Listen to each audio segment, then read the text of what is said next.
ইফতারির পূর্ব মুহূর্তে দোয়া করুন, এটি ভুলে যাওয়া যাবে না। প্রতিদিন ইফতারিকে সামনে নিয়ে আমরা দোয়া করব, কারণ হাদিসে এসেছে সালাসু দাওয়াতিন মুস্তাজাবা, 3 ব্যক্তির দোয়া আল্লাহ তাআলার কাছে কবুল হয়ে যায়।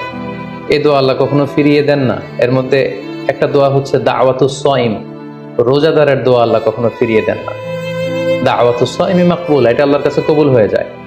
ঠিক ওই মুহূর্তটাতে আল্লাহ তাআলার সফট কর্নার খুব বেশি গ্রো করে, আল্লাহর রহমতের দরিয়ার মধ্যে একটা অভাবনীয় জোশ পড়ে যায়। আল্লাহ তাআলা এই দৃশ্যটাকে খুব দেখতে পছন্দ করে যে বান্দা সামনে খাবার নিয়ে বসে আছে, শরবত নিয়ে, পানীয় নিয়ে বসে আছে, ক্ষুধায় তৃষ্ণায় সে জর্জরিত, সে চাইলেই সামনে থেকে নিয়ে মুখে তুলে খাবারটা খেতে পারে, কিন্তু সে আমার ভয়ে খাচ্ছে না।